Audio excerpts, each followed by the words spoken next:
Hello बच्चों, आज है 19 फरवरी और हमारा जो चैलेंज है उसमें हम अब आ चुके हैं चैप्टर नंबर 11 की तरफ। ठीक है, चैप्टर नंबर 11 जो है वो चालू होता है आपका ज्योमेट्री से, और ज्योमेट्री का कंटिन्यू 3 चैप्टर है, चैप्टर नंबर 11, 12 और 13। ये तीनों एक साथ हैं और ये पूरा जो कॉन्सेप्चुअल ये पूरा थ्योरम पे बेस्ड है, मतलब पूरे प्रमेय पे बेस्ड है। अगर आप प्रमेय अच्छे से जान गए हो तो उसके बेस पे क्वेश्चन आराम से बना सकते हो, लेकिन आपको सीधा सीधा आपको प्रमेय भी पूछा जाता है। क्लियर है? मतलब आपको प्रमेय भी जानना है और उससे रिलेटेड जो क्वेश्चन आते हैं वो भी जानना है। ठीक है, तो पहले तो अगर बात करें कि इसकी वेटेज क्या है। क्लियर है? ज्योमेट्री बहुत बच्चों की नहीं हुई होती क्योंकि इसमें थ्योरम्स है, थ्योरम्स को अच्छे से पढ़ पाता है नहीं, उसके दिमाग में बैठता है नहीं बैठता।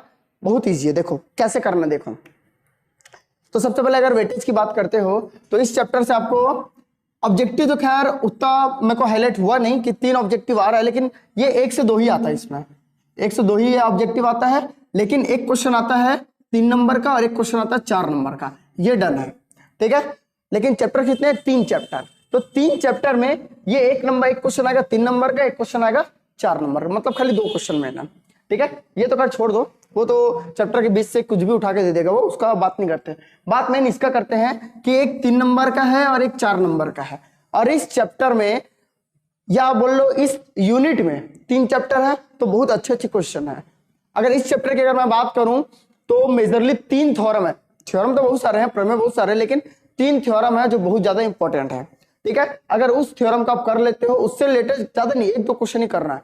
मेन है थ्योरम, जैसे थेल्स थ्योरम है, थेल्स आधार समानुपातिक प्रमेय है, पाइथागोरस थ्योरम है, एक समरूप त्रिभुज का थ्योरम है। अगर ये 3 थ्योरम आप कर लेते हो तो ये चैप्टर ऑलमोस्ट कंप्लीट हो जाएगा। ठीक है, तो हमारा मेन फोकस रहेगा इस चैप्टर में खाली थ्योरम्स करने का। क्वेश्चन भी करेंगे लेकिन मेन रहेगा हमारा थ्योरम। अगर आप थ्योरम अच्छे समझ जाते हो तो क्वेश्चन आप खुद बना लोगे। क्लियर है? देखते हैं थ्योरम कौन कौन सा है। ठीक है, चलिए तो थ्योरम की बात करते हैं तो टोटल 3 थ्योरम बहुत ज्यादा इंपॉर्टेंट इस चैप्टर से, जिसमें से पहला थ्योरम है आधार समानुपातिक प्रमेय, या जिसको थेल्स प्रमेय भी बोला जाता है। ठीक है, क्या होता है आधार समानुपातिक या थेल्स प्रमेय? देखिए, एक कथन है कि किसी त्रिभुज के एक भुजा के समांतर खींची गई रेखा अन्य 2 भुजाओं को समान अनुपात में काटती है। क्लियर है?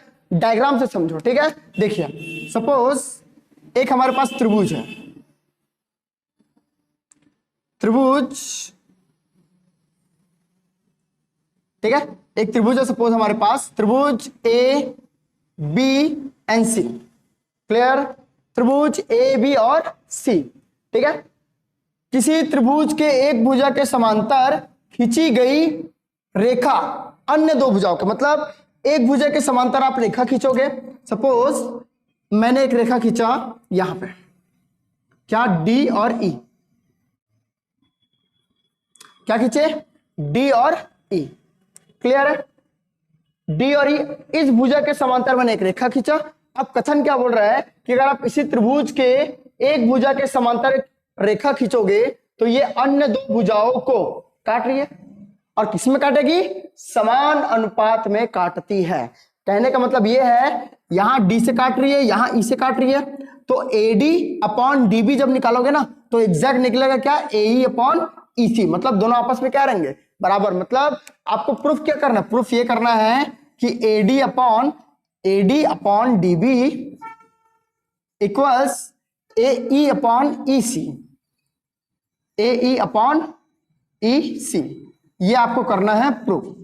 क्लियर है? कथन दोबारा समझ लो कि किसी त्रिभुज में किसी भुजा के समांतर एक रेखा खींची जाए तो ये रेखा अन्य 2 भुजाओं को समान अनुपात में काटती है। समान अनुपात मतलब ये एडी अपॉन डीबी इक्वल्स एई अपॉन ईसी, ऐसा समान अनुपात में काटेगी। क्लियर है? चलो ये प्रूफ करना है, तो प्रूफ करने से पहले जानते कैसे प्रूफ किया जाएगा, तो उसके लिए आपको सबसे पहले करना होगी कुछ रचना। ठीक है, कुछ रचनाएं। रचनाएं कैसे? मतलब इस डायग्राम में आपको कुछ खुद से कुछ चीजें ऐड करनी है। क्या ऐड करोगे? देखो सबसे पहली बात, इस त्रिभुज में 2 भुजा, भुजा ए बी और ए सी, वहां डालोगे आप लंब। अगर आप भुजा ए बी में एक लंब डालते हो, सपोज ये इसको मान लो ई एफ। क्लियर है? ई एफ लिखोगे कैसे कि ई एफ लंब है ए बी पर, क्लियर है। ई एफ लंब है ए बी पर, क्लियर है। यहां से 90 डिग्री बन रहा है, लंब मतलब 90 डिग्री, क्लियर है। और दूसरा करोगे कि डी जी, यहां ले लो जी, क्लियर है। डी जी लंब है किस पे, ए सी पर, क्लियर है। ये यहां से 90 डिग्री बना रहा है, समझ गए, क्लियर है। दो लंब खींचोगे कैसे, ई एफ लंब है ए बी पर और डी जी लंब है ए सी पर, क्लियर है। और साथ ही साथ आप एक काम करोगे, बी और ई को मिला दोगे, क्लियर है। बी और ई को मिला दोगे और डी और सी को मिला दोगे, डी और सी को मिला दोगे, क्लियर है। यहां लिखोगे कि बी को ई से तथा डी को सी से मिलाए, क्लियर।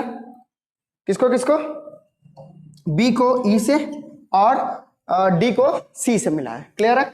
बी को ई से और डी को सी से मिलाए, यहां से रचना खत्म। अब देखो, अब हमारे पास टोटल 4 तरह के त्रिभुज मिलेंगे। कैसे, पहले तो त्रिभुज अलग करते हो, कौन कौन से त्रिभुज, ठीक है। देखो सबसे पहला त्रिभुज ये, इस भुजा में देखो, इस भुजा में कौन कौन से त्रिभुज है। अगर मैं इस भुजा की बात करूं तो इस भुजा में मुझे 2 त्रिभुज दिखाई देता है, कौन कौन से, पहला ये वाला त्रिभुज, क्लियर है, ए डी ई, क्लियर है। सबसे पहला त्रिभुज क्या, ए डी ई। चलो इसको अलग कर लो, अलग कैसे करेंगे, देखो इस त्रिभुज को पकड़ के आप ऐसा खड़ा कर दो, ये जो समोसा है लेटा हुआ है ना, इसको आप ऐसा खड़ा कर दो, क्लियर है। तो ये जो वाला पार्ट है ये नीचे आ जाएगा और ये जो नीचे है वो ऊपर चला जाएगा, मतलब कुछ ऐसे, यहां जाएगा ए, ये डी और ऊपर में ई, ठीक है। कैसे आया, देखो इस त्रिभुज को पकड़े और ऐसे आके रख दिए, तो ये ए ये डी, तो यहां आ गया ए और ये डी, और ऊपर जो ई था वो ऊपर आ गया, क्लियर है, ठीक है। और इसमें एक चीज ये देखो, बीच में एक ई से लेकर के एफ तक के बीचों बीच एक लंबा रेखा खींचा गया है, ये लंब खींचा गया है, क्लियर है, ठीक है। तो इस तरफ से पहला त्रिभुज मिल गया, क्लियर है, पहला त्रिभुज मिल गया। इसी में एक और त्रिभुज है, यहां से देखो ये वाला हिस्सा हो गया। अब नीचे वाला हिस्सा देखो, डी बी ई, एक त्रिभुज दिखाई दे रहा है, ये देखो डी बी ई त्रिभुज है ये, क्लियर है। अब इसको भी उठा के ऐसा रखते, इसको भी उठा के ऐसा रखते, क्लियर है। तो ध्यान से देखो कैसे, मान लिया ये त्रिभुज कुछ आपको ऐसा दिखाई दे रहा है, ठीक है, कुछ ऐसा ये त्रिभुज, कुछ ऐसा, क्लियर है। ये सीधा ये वाला सीधा, ये वाला टेढ़ा है, ये अगर मैं इसको ऐसा पलटूं तो ध्यान से देखो, ये सीधा जब होगा, ये वाला जब सीधा होगा तो ये टेढ़ा हो जाएगा, क्लियर है। मतलब इसको उठा के ऐसा रखता हूं मैं तो ये कुछ इस तरह दिखेगा,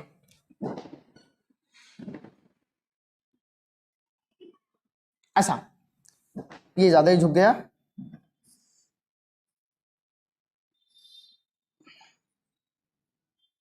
ये ऐसा, क्लियर है, ठीक है। देखो ध्यान से कैसे, इसको पकड़ोगे डीबी को और डीबी को लाके यहां रख दोगे तो ये सीधा है ना, ये टेढ़ा हो जाएगा, क्लियर है। ये ऐसे होके ऐसे हो जाएगा, क्लियर। जब इसको उठा के ऐसा रखोगे तो क्लियर है। तो यहां नाम दोगे तो ये आपका डी, ये बी, और ये जो ऊपर में ई है ये यहां आ गया ई, क्लियर है, ठीक है। अब इसमें देखो, इसमें कहीं भी लंब नहीं है, सीधी रेखा नहीं है, लेकिन वहीं अगर आप डीबी को थोड़ा सा आगे बढ़ाओगे, डीबी को थोड़ा सा आगे बढ़ाओगे, यहां तक लाओगे, ठीक है, तो यहां से ई एफ एक रेखा खींची गई है, ये देखो ई एफ, तो इसका लंबी क्या हो गया ई एफ, क्लियर है। जो काला कलर में खींचा हुआ लाइन है वो लंब है, यहां भी ई एफ है, यहां भी ई एफ है, मतलब सीधी बात है कि इस तरफ से जितना त्रिभुज बनेगा उसके लिए लंब क्या, ई एफ, क्लियर है। आधार चेंज हो सकता है लेकिन लंब चेंज नहीं होगा, ठीक है। अब इधर देखो, इधर से त्रिभुज बाहर निकालते हैं, ठीक है,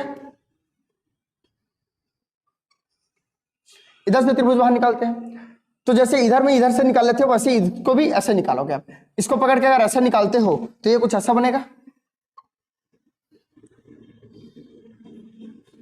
ए और ई, सॉरी यहां ई आएगा, यहां ए आएगा और ऊपर में डी। अब कैसे देखो, ये त्रिभुज को पकड़ोगे, ये वाला उंगली में ए है और ये अंगूठे में ई है, इसको पकड़ के अगर मैं ऐसा लाता हूं तो देखो अंगूठे में ई और ये वाला उंगली में ए, और जो डी नीचे था वो खड़ा हो जाएगा ऊपर। क्लियर है, समझ गया? तो ये आ गया ऐसे। क्लियर है? अब इसमें भी एक लंब बना हुआ है डी जी, डी से लेकर जी तक, ये डी जी। क्लियर है, समझ गए? अब एक काम करो, ये वाला त्रिभुज भी निकल गया, अब इधर से एक त्रिभुज और बना हुआ है ई सी डी। क्लियर है? ई सी डी, इसको भी अगर ऐसा खड़ा करते हो तो ये देखो ऐसा है, ठीक है? ये वाला टेढ़ा, ये वाला अगर इसको मैं सीधा करने जाता हूं तो ये कुछ ऐसा आ जाएगा, ठीक है? मतलब ऐसे ऐसा आ जाएगा, ठीक है? ये वाला सीधा हो जाएगा लेकिन ये वाला टेढ़ा हो जाएगा। जिसको अगर आप ऐसा खड़ा करते हो तो ये कुछ ऐसे दिखाई देगा, ऐसे टेढ़ा, ऐसा खड़ा किया। देखो अंगूठे में सी है, अंगूठे में सी और ये वाला उंगली में ई, ऐसा खड़ा करोगे तो ये वाला उंगली में ई और ये अंगूठे में सी। क्लियर है? और जो यहाँ डी है ये आ जाएगा यहाँ। क्लियर है, समझ गए? त्रिभुज कैसे निकालना यही इंपॉर्टेंट है, ठीक है? ये निकाल दिया। अब देखो इसमें भी लंब नहीं है आपके पास, इसमें भी लंब नहीं है, तो अगर आप ई को थोड़ा सा आगे बढ़ाओगे, ई को थोड़ा सा आगे बढ़ाओगे तो यहाँ पे आ जाएगा जी, और जो कि क्या है, लंब है। ये देखो डी जी लंब, ये डी जी लंब। क्लियर है? मतलब इस तरफ के जितने त्रिभुज बने हैं, दो त्रिभुज, दोनों में डी जी लंब है, दोनों में डी जी लंब है। क्लियर है? चलो अब आगे बनाते हैं, ठीक है? अब है आपके पास चार त्रिभुज अलग से निकला हुआ, कुछ नहीं करना है, हर एक त्रिभुज का क्षेत्रफल निकालना बस आपको, लाइन से चारों त्रिभुज का क्षेत्रफल। तो सबसे पहले बात करते हैं इस त्रिभुज की, त्रिभुज नंबर 1। तो त्रिभुज ए डी ई का क्या क्षेत्रफल, ठीक है? तो किसी भी त्रिभुज का क्षेत्रफल क्या होता है, पहले तो फॉर्मूला आपको पता होना चाहिए कि त्रिभुज का क्षेत्रफल बराबर 1/2 गुणा आधार गुणा लंब। क्लियर है? 1/2 गुणा आधार गुणा लंब। चलिए फॉर्मूला इनपुट करो, बराबर सबसे पहले 1/2 गुणा, अब बताओ इस त्रिभुज में ये ए डी ई अलग से निकाल दिया गया है, इसमें आधार कौन सा, ए डी, गुणा लंब कौन सा, ये देखो ब्लैक वाला ई एफ, सीधी रेखा, तो ये आ गया ई एफ। क्लियर है? ठीक है, चलो त्रिभुज, अब दूसरा त्रिभुज कौन सा, दूसरा त्रिभुज ले लो यहीं से। क्लियर है? इस तरफ वाला, तो त्रिभुज डी बी ई, क्लियर है? डी बी ई का क्षेत्रफल बराबर, क्लियर है? तो त्रिभुज डी बी ई का क्षेत्रफल अगर निकालते हो तो अगेन फॉर्मूला 1/2 गुणा, अब इसमें आधार क्या है, तो ये देखो ये डी से लेकर के बी तक के, इसको नहीं गिनोगे ना क्योंकि ये तो इमेजिनरी है, इमेजिन करके कुछ और बढ़ाएगा, मैंने यहां से डी से लेकर के बी तक के, तो ये आ जाएगा डी बी इंटू लंब कौन सा है, लंब ई एफ, ब्लैक वाला। क्लियर है? तो ये आ गया लंब ई एफ। क्लियर है? लंब आ गया ई एफ, समझ गया? अब त्रिभुज नंबर 3 इसको ले लो, तो त्रिभुज ए ई डी इसको अलग ऐसे किया गया है, तो त्रिभुज ए ई डी का क्षेत्रफल। क्लियर है? अगेन 1/2 फॉर्मूले में 1/2 गुणा, अब इसका आधार साफ साफ दिखाई दे रहा है आपको, क्या है ये, ए, तो ये आ गया ए इंटू, क्लियर है, इंटू, अब देखो इसमें भी लंब क्या है, डी जी, क्लियर है? लंब है डी जी, ब्लैक वाला जो है वो लंब है। क्लियर है? अब देखो आगे बढ़ते हैं, तो त्रिभुज, ये चौथा त्रिभुज ई सी डी का क्षेत्रफल। क्लियर है? तो यहां भी ले लो 1/2 फॉर्मूले के हिसाब से गुणा, अब इसका आधार क्या, तो आधार यहां तक रहेगा, ठीक है? ये ई सी तक, तो ई सी गुणा लंब क्या, ब्लैक वाला ये डी जी, तो लंब आ गया डी जी। क्लियर है? इस तरह से चारों जो त्रिभुज है उसका आपने क्षेत्रफल ज्ञात कर दिया। अब आपको करना क्या है, अब नाम पे जाओ, आधार समानुपातिक प्रमेय, मतलब सेम जो आधार है उनके जो त्रिभुज बने हैं उनका अनुपात बराबर होगा, मतलब इस वाले आधार, ये वाले जो दो त्रिभुज हैं उनका अनुपात निकालो, और ये वाले जो दो त्रिभुज है सेम आधार उनका अनुपात निकालो। सेम आधार मतलब समझ रहे हो, ए बी पे दो त्रिभुज बना है, ए सी पे दो त्रिभुज बना है, तो इन दोनों का अनुपात और इन दोनों का अनुपात।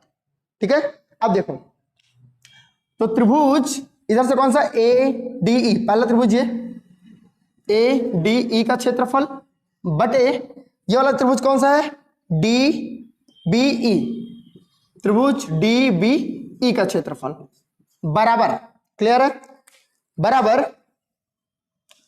अब इधर से त्रिभुज कौन सा है ए ई डी, पहला वाला ये त्रिभुज, एक मिनट, त्रिभुज ए ई डी अपॉन अब ये वाला त्रिभुज ई सी डी, त्रिभुज ई सी डी, क्लियर है, समझ गए। चलिए देखिए बराबर, अब देखो सबकी वैल्यू है हमारे पास यहां, क्लियर है, बस वैल्यू इनपुट करना और कुछ नहीं करना। ठीक है, चलो वैल्यू इनपुट करते हैं। तो सबसे पहले देखो त्रिभुज एडीई का क्षेत्रफल क्या है, ये एडीई का क्षेत्रफल कितना 1/2 AD into E F, value रखो 1/2 AD into E F upon त्रिभुज डीबीई का क्षेत्रफल, डीबीई का क्षेत्रफल 1/2 into DB into E F, DB into E F, clear है, समझ गए। चलिए बराबर 1/2 त्रिभुज एईडी का क्षेत्रफल, एईडी का 1/2 एई इंटू डीजी, ये आ गया एई इंटू डीजी, कुछ नहीं कर रहे हैं, बस यहां से वैल्यू उठा के वहां पटक रहे हैं, यहां से वैल्यू उठा के वहां पटक रहे हैं, बस क्लियर है। अपॉन अब इसमें देखो त्रिभुज ईसीडी, ईसीडी का क्षेत्रफल कितना 1/2 ईसी इंटू डीजी, क्लियर है, तो 1/2 ईसी इंटू डीजी, क्लियर है।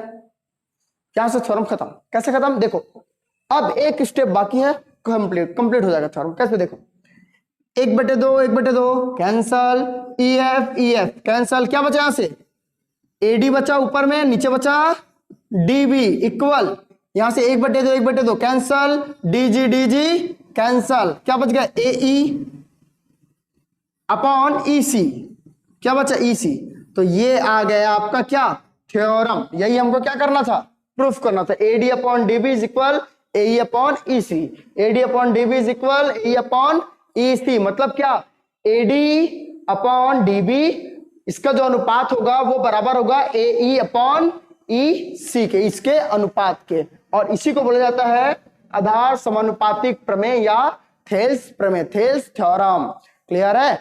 अच्छे से समझ लो, इंपॉर्टेंट क्वेश्चन, बहुत ज्यादा इंपॉर्टेंट क्वेश्चन है, क्लियर है। अगर नहीं आएगा वो समझ तो दोबारा वीडियो देखो, रिवाइंड करके देखो, आप ही का मोबाइल है, आपका डाटा है, आराम से देखो, लेकिन समझो इंपॉर्टेंट क्वेश्चन है, ठीक है। चलिए देखते हैं अगला थ्योरम।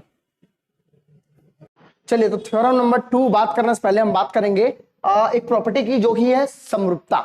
अब समरूपता क्या होती है, जैसे आप लोगों के थोड़ा शकल मैच करता है तो हम बोलते हैं हाँ यार एक जैसे दिख रहा है, तो ये लोगों में होता है, तो ये आकृतियों में भी होता है, ठीक है। अब आकृतियों में कैसे देखो, मैंने दो त्रिभुज लिया हुआ है, त्रिभुज ए बी सी और त्रिभुज पी क्यू आर। अब किन किन रूपों में हम इसको समरूप बोलेंगे, तो दो रूप के बारे में हम पढ़ेंगे। सबसे पहला है देखो एस ए एस, मतलब भुजा कोण भुजा, क्लियर है, साइड एंगल साइड, भुजा कोण भुजा, पहला।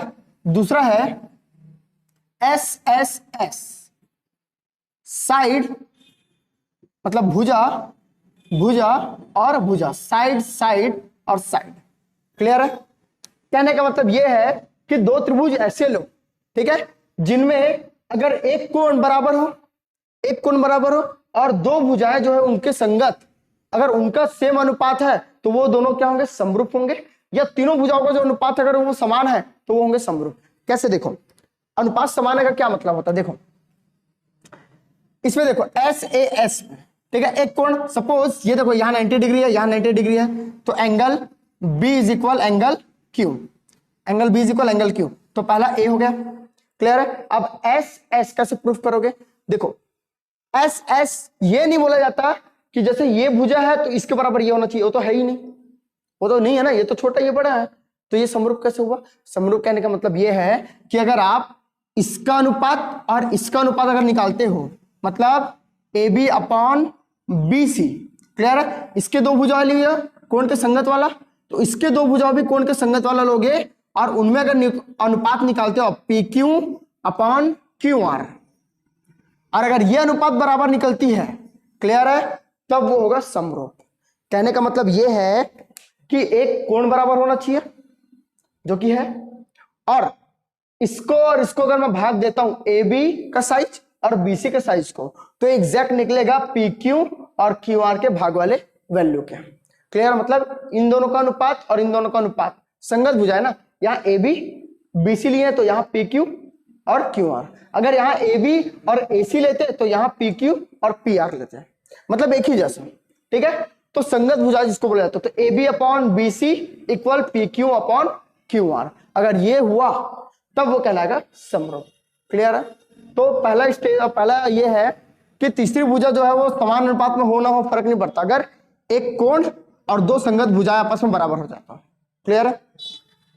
सेकंड स्टेज क्या है कि अगर तीनों भुजाएं आपस में जो उनका अनुपात हो बराबर हो जाए, मतलब ए बी, ठीक है, कैसे देखो, इसको कैसे लिखोगे आप,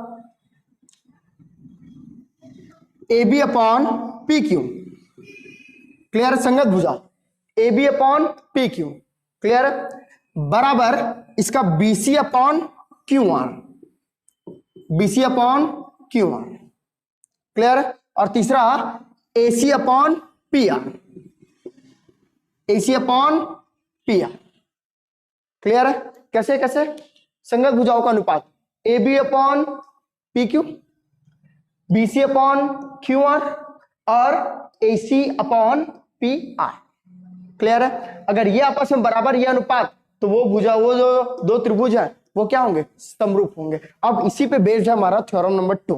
क्लियर, चलिए देखते हैं थ्योरम नंबर 2 क्या। चलिए तो अब सॉल्व करते हैं हमारा थ्योरम नंबर 2, ठीक है। स्टेटमेंट देखिए क्या है कि दो समरूप त्रिभुजों के क्षेत्रफलों का अनुपात उनके संगत भुजाओं के अनुपात के वर्ग के बराबर होता है, ठीक है। कुछ समझ आया स्टेटमेंट। देखो क्या बोल रहा है स्टेटमेंट कि दो समरूप त्रिभुज, तो पहले तो दो समरूप त्रिभुज बना लो कि माना पहला त्रिभुज ए बी सी मान लिया, ठीक है। ऐसा ना लेके त्रिभुज को थोड़ा सा अलग ले लो, सपोज त्रिभुज ऐसा, ठीक है, ए बी सी, और एक त्रिभुज ले लो समरूप है ना, एक जैसा नहीं है, मतलब एक जैसा है सेम नहीं है, ठीक है। ये हो गया पी क्यू आर, क्लियर है। ये थोड़ा सा छोटा, ये थोड़ा सा बड़ा है। अब क्या बोला गया है कि ये दोनों समरूप हैं। सीधी सी बात ये है कि ये बोला गया है कि दोनों समरूप हैं, तो समरूप होने का सबसे पहला तो क्या मान्यता है या क्यों समरूप है। तो अगर दोनों समरूप बोला है तो सीधी सी बात ये है कि त्रिभुज ए बी सी अगर समरूप है, ये जो चिन्ह है ये समरूप का होता है, ठीक है, समरूप है त्रिभुज पी क्यू आर के, तो सीधी सी बात ये हो जाता है कि इनके जो संगत भुजाओं का जो अनुपात है ना वो आपस में बराबर होगा। जस्ट इससे पहले हम लोग पढ़े हैं, तो संगत भुजा मतलब A B upon P Q, clear है, बराबर होगा किसके, B C upon Q R के, B C upon Q R के, और ये बराबर होगा A C upon P R के। जस्ट इससे पहले पढ़े हम लोग A C upon P R. इसको मान लो क्वेश्चन नंबर 1 जो दिया गया है, क्या दिया गया है कि लाइन से पढ़ रहे हैं ना क्वेश्चन, ठीक है, कि दो समरूप त्रिभुज, तो यही खत्म हो जाता है, दो त्रिभुज बनाए जो कि समरूप है। समरूप होने का मतलब इनके संगत भुजाओं का जो अनुपात होगा वो आपस में क्या होगा, बराबर। तो यहां से मिल गया क्वेश्चन नंबर 1, क्लियर है। अब उनके क्षेत्रफलों का अनुपात, अब इनका क्षेत्रफल ज्ञात करोगे, क्लियर, लाइन से सॉल्व करता है, ठीक है, इनके क्षेत्रफल ज्ञात करता है, ठीक है। तो अगर आप इनके क्षेत्रफल ज्ञात करोगे तो त्रिभुज ए बी सी का क्षेत्रफल, क्लियर है, बराबर। अब किसी त्रिभुज का क्षेत्रफल क्या होता है, सिंपल सा फॉर्मूला है कि 1/2 आधार गुना लंब, तो 1/2 यहां लिखोगे गुना आधार। अब इस त्रिभुज में आधार क्या है, BC, क्लियर सी बात है, तो BC लिख दिए गुना लंब। अब लंब कहां है भैया, इसमें तो लंब है नहीं क्योंकि ये तो टेढ़ा लाइन है, एक स्ट्रेट लाइन होता है लंब, तो मान लिया जाए एक लंब डाल दो यहां से, ए डी लिख लो इसको, क्लियर। और ना और डी ना लिख के एम एन कर देते, इसको एम कर लो, ए एम, क्लियर है। तो ये हो गया ए एम, क्लियर है, समझ गए। तो suppose this is equation number 1, sorry equation number 1 हो चुका है, इक्वेशन नंबर 2, क्लियर है। अरे यार इसको इक्वेशन ही क्यों मानना, इसको तो लेके चलते हैं, क्या दिक्कत है, ठीक है। चलो अब त्रिभुज एबीसी का निकल गया, तो त्रिभुज पी क्यू आर का निकालो। ऐसी पी क्यू आर का क्षेत्रफल बराबर, ठीक है, बराबर। अब देखो इसका क्षेत्रफल निकालो, तो अगेन वही 1/2 गुणा आधार, आधार क्यू आर, क्लियर, आधार क्यू आर गुणा, अब लंब, तो इसमें भी लंब नहीं है तो इसमें भी मान लो पी एन, इसको एन ले लो, तो पी एन, क्लियर है, समझ गए। अब क्या बोला गया है कि दो समरूप त्रिभुजों के क्षेत्रफलों का अनुपात, क्षेत्रफलों का अनुपात मतलब त्रिभुज ए बी सी का क्षेत्रफल बटे त्रिभुज पी क्यू आर का क्षेत्रफल बराबर, ठीक है, क्या है 1/2 into B C into A M, clear है, ए एम, ठीक है। यह किसका क्षेत्रफल है, त्रिभुज एबीसी का, बटे त्रिभुज पी क्यू आर का क्षेत्रफल 1/2 गुणा क्यू आर गुणा पी एन, क्लियर है, समझ गए। चलो अब बताओ इसमें क्या क्या कैंसिल हो रहा है, 1/2 कैंसिल, ठीक है, क्या बच गया हमारे पास 1/2 कैंसिल हो गया, तो BC into A M Q R into P N, यही बचा हुआ है। इसको ले ले equation number 2, equation number 2, clear है। अब देखो ठीक है, अब देखिए यहां तक हो गया, क्षेत्रफलों का अनुपात उनके संगत भुजाओं के अनुपात के वर्ग के बराबर होता है, इसको प्रूफ करेंगे, इसको करेंगे हम प्रूफ, क्लियर है। तो जो जो दिया गया था वो आ गया, क्या क्या आ गया कि दो समरूप त्रिभुज है, मतलब इक्वेशन नंबर 1 फाइंड हो गया, उनके क्षेत्रफल ज्ञात किए और उनका अनुपात ज्ञात किए, इक्वेशन नंबर 2 फाइंड हो गया, क्लियर है। अब आपको एक छोटा त्रिभुज दिखाई दे रहा है दोनों में, ये वाला ए बी एम, ये देखो ए बी एम और यहां पी क्यू एन, क्लियर है। ये हम कर रहे हैं क्वेश्चन नंबर 3 फाइंड करने के लिए। याद रखेंगे इस थ्योरम में जब ये दो समरूप त्रिभुज वाला थ्योरम आएगा ना, इसमें 3 इक्वेशन बनते हैं। इक्वेशन नंबर 1 फॉर्म हो गया, इक्वेशन नंबर 2 फॉर्म हो गया, इक्वेशन नंबर 1 समरूप से बना, इक्वेशन नंबर 2 उनके क्षेत्रफल का अनुपात से बना, इक्वेशन नंबर 3 कैसे बनाओगे देखो। तो यहां छोटा त्रिभुज दिखाई दे रहा है, अब ये सिद्ध करो कि ये समरूप है कि नहीं, क्लियर है। तो समरूप होने की कसौटी क्या है कि कम से कम 2 भुजा बराबर कर दो या 2 कोण बराबर कर दो, क्लियर। तो यहां से देखो आपको साफ साफ दिखाई दे रहा होगा एंगल बी और एंगल क्यू आपस में बराबर है, साइज बड़ा है लेकिन जो ये निकलने का एंगल है ना ये सेम है, ये ए बी भी यहीं से निकल रहा है और पी क्यू भी यहीं से निकल रहा है, क्लियर है। तो ये जो एंगल है ये आपस में बराबर है। तो पहला चीज त्रिभुज ए बी सी व सॉरी ए बी सी नहीं ए बी एम व त्रिभुज पी क्यू एन में, त्रिभुज पी क्यू एन में, क्लियर है, पी क्यू एन में। अब देखो इसमें क्या क्या है, ये देखो angle B is equal angle Q, पहला चीज angle B is equal angle Q, clear है, पहला चीज आ गई। दूसरा यहां से देखो यहां 90 डिग्री यहां 90 डिग्री दोनों लंब है, तो दोनों का कोण भी आपस में बराबर होगा 90-90, क्लियर है।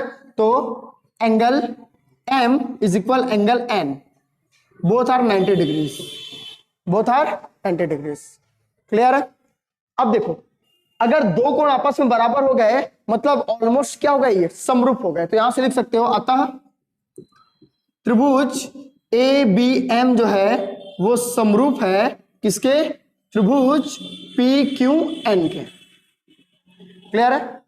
अब इसको समरूप करके हमारा क्या फायदा हुआ, हमारा फायदा ये होगा कि अब भुजाओं का अनुपात मिल जाएगा। क्या मिलेगा देखो, अगर ये दोनों त्रिभुज आपस में बराबर हैं तो इनकी जो संगत भुजा है, संगत जो भुजा है वो भी आपस में बराबर होगी, क्लियर है। संगत भुजा मतलब A B upon P Q, A B upon P Q बराबर होगा A M upon P N के, A M upon P N के, होगा कि नहीं होगा, क्लियर है। चलो तो यहां से मिल गया आपको इक्वेशन नंबर 3, इक्वेशन नंबर 1 कहां समरूप से, इक्वेशन नंबर 2 कहां क्षेत्रफल के अनुपात से।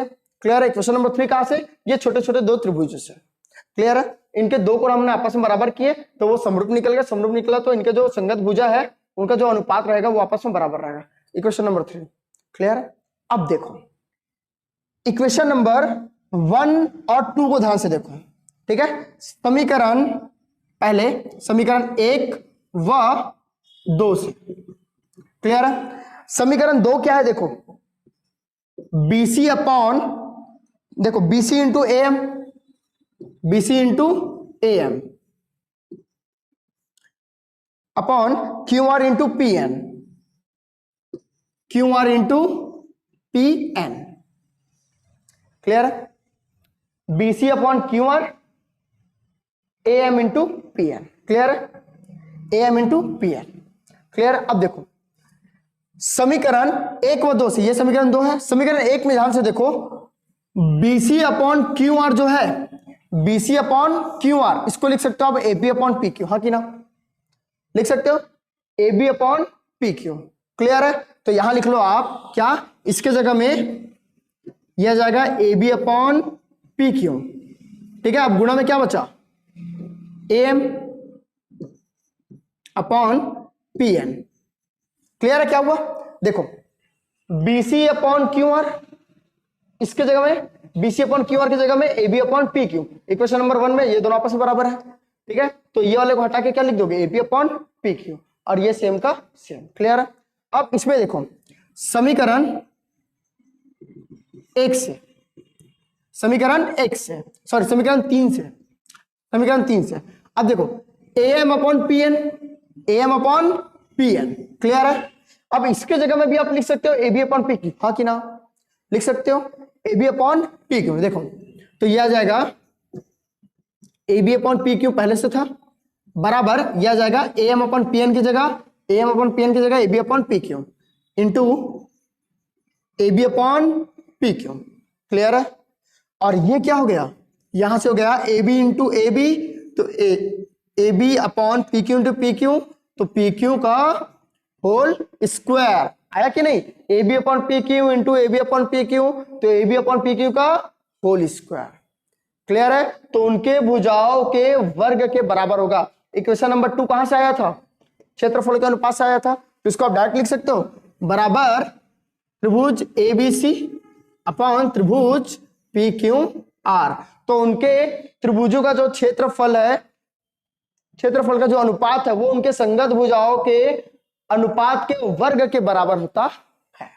ये आपको प्रूफ करना था। ठीक है। क्या प्रूफ करना था? कि त्रिभुज ABC अपॉन त्रिभुज PQR is equal AB upon PQ का होल स्क्वायर। अब AB अपॉन PQ है तो यहां देखो AB अपॉन PQ बराबर BC अपॉन QR, तो इसका भी स्क्वायर लग जाएगा।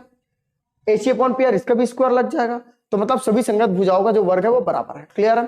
तो क्या सीखे ये कि अगर दो त्रिभुज अगर समरूप है तो उनके जो क्षेत्रफल का जो अनुपात निकलेगा, क्षेत्रफल का जो अनुपात निकलेगा वो उनकी संगत भुजाओं के अनुपात के वर्ग के बराबर होता है। और यही हमारा स्टेटमेंट था कि दो समरूप त्रिभुजों के क्षेत्रफलों का अनुपात उनके संगत भुजाओं के अनुपात के वर्ग के बराबर होता है। उनके संगत भुजा AB अपॉन PQ के अनुपात के वर्ग के बराबर होता है। क्लियर है। चलिए अब आगे बढ़ते हैं अपना प्रमेय नंबर 3 पे, जो कि बहुत मोस्ट इंपॉर्टेंट है, पाइथागोरस थ्योरम। क्लियर है। चलिए देखिए पाइथागोरस थ्योरम। चलिए तो अब पढ़ते हैं थ्योरम नंबर 3। ठीक है। मोस्ट इंपॉर्टेंट थ्योरम है पाइथागोरस थ्योरम, पाइथागोरस प्रमेय। क्या है पाइथागोरस प्रमेय? सबने सुना होगा कि हाँ कर्ण का स्क्वायर बराबर आधार का स्क्वायर प्लस लंब का स्क्वायर। तो देखो होता क्या, देखो पाइथागोरस थ्योरम का कथन, ठीक है, कि किसी समकोण त्रिभुज, तो सबसे पहले समकोण त्रिभुज बनाओ। मान लिया जाए यह है एक समकोण त्रिभुज। क्लियर है। त्रिभुज ABC। क्लियर है। यह समकोण त्रिभुज। अब किसी समकोण त्रिभुज के कर्ण का वर्ग, कर्ण मतलब क्या? ये हाइपोटेन्यूस। ठीक है। कर्ण का वर्ग मतलब AC का वर्ग, इसको बोलते हैं कर्ण। ठीक है। तो कर्ण का वर्ग अन्य दो भुजाओं के वर्ग के योग के बराबर होता है। अन्य दो भुजा मतलब AB का वर्ग ए बी का वर्ग प्लस बी सी का वर्ग। क्लियर है? कैसे? देखो, किसी समकोण त्रिभुज, समकोण मतलब एक 90 डिग्री बन जाए, तो किसी समकोण त्रिभुज में कर्ण का वर्ग जो होता है वो अन्य दो भुजाओं मतलब AC के स्क्वायर बराबर AB का स्क्वायर और BC के स्क्वायर के योग के बराबर होता है। कर्ण का वर्ग अन्य दो भुजाओं के वर्ग के योग के बराबर होता है, ये कथन। क्लियर है? अब प्रूफ कैसे करोगे देखो, ठीक है? ये कर्ण, ये लंब और ये आधार, ठीक है? तो प्रूफ करने के लिए अगेन एक रचना, क्या रचना कि बी से एक लंब डालोगे AC पर, BD, माना BD लंब है AC पर। क्लियर है? एक लंब डाले, एक सीधा सीधा लंब खींच दिया, मतलब यहां से आप देखोगे तो ये दोनों तरफ से 90 डिग्री बना रहा है। कितना डिग्री बना रहा है? 90, लंब है। क्लियर है? तो देखो, B से BD एक लंब डाले किस पर? AC पर। अब ये दो त्रिभुज में बढ़ गया, ABD और BDC, ठीक है? अगर आप इसी को ना जो CGPSC की तैयारी कर रहे हैं, गवर्नमेंट जॉब की तैयारी, इसके लिए क्वेश्चन दिया जाएगा, बताइए कि इसमें कितने त्रिभुज हैं, तो बोलेगा एक त्रिभुज, दो त्रिभुज और एक बड़ा वाला 3 त्रिभुज, ठीक है? उनके लिए क्वेश्चन है ये। तो हमारे पास भी यहाँ कितना त्रिभुज?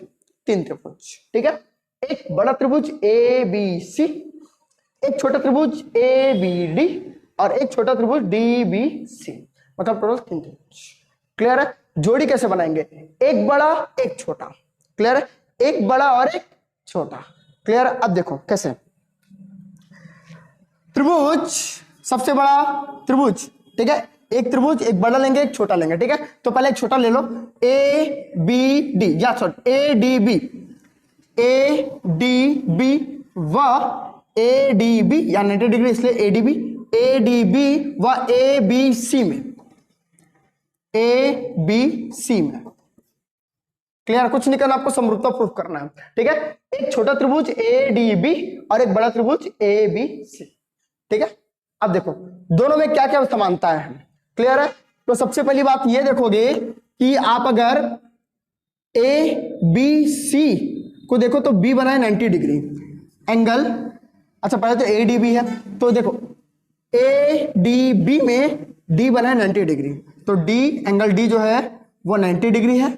और साथ ही साथ अगर ABC अगर आप देखते हो तो यहां भी क्या बना? B 90 डिग्री, मतलब B इज इक्वल 90 डिग्री, तो दोनों आपस में क्या हो गया? बराबर, ठीक है? एंगल D भी 90 डिग्री है, लंब है, और एंगल B भी क्या है? ABC, तो टोटल ये कितना है? 90 डिग्री, तो दोनों आपस में बराबर। और साथ ही साथ चाहे आप बड़ा त्रिभुज देखो चाहे आप छोटा त्रिभुज देखो, क्लियर है? दोनों में एंगल A बराबर है, एंगल A बराबर है। क्लियर है? तो एंगल A बराबर एंगल A, उभयनिष्ठ जिसको बोलते हैं, उभयनिष्ठ है, दोनों में बराबर है। क्लियर है? समझ गए?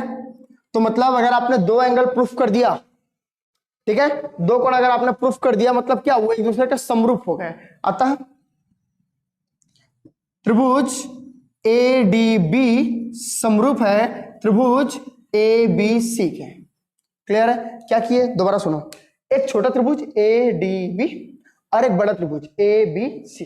क्लियर है? दोनों देखे क्या क्या समानता है, तो D 90 डिग्री बना रहा है छोटे त्रिभुज में और B बना रहा है बड़े त्रिभुज में, तो दोनों बराबर हो गए। और दोनों में एंगल A जो है कॉमन है, कॉमन एंगल है, तो दोनों आपस में बराबर हो गए। अब दो एंगल अगर आपस में बराबर हो गए तो ये दोनों लगभग एक दूसरे के सिमिलर है, लगभग एक दूसरे के समरूप है। क्लियर है? अब देखो आगे, अब अगर ये समरूप है, ठीक है, पहले तो मैं दोनों त्रिभुज को अलग कर देता हूं। देखो, बड़ा त्रिभुज